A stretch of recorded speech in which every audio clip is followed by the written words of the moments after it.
La génération de nos grands-parents, c'est celles qui sont encore catholiques. Donc c'est encore le socle qu'on connaît de nous, quoi. On peut parler de la culture française, d'avoir le petit jardin, le couple stable avec la famille, etc. Nous, à 25 piges, mes grands-parents étaient déjà mariés, ils avaient déjà des enfants en cours. Nous, je connais pas beaucoup de ma génération qui sont moi non plus. sceptiques. Ouais. Je trouve ça absolument... c'est quand même ultra triste, quoi. Ça sent une sorte de fin de...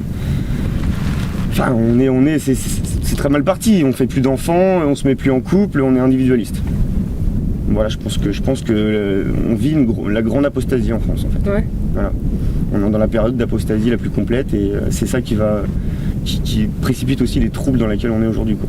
Ça veut dire quoi les troubles pour toi alors? Toutes les troubles, c'est-à-dire que je pense que rien que le fait d'avoir accepté Vatican II, etc. Et en fait, quand je parle des troubles aujourd'hui en France, c'est évidemment les attentats, toute l'immigration, mais pas seulement.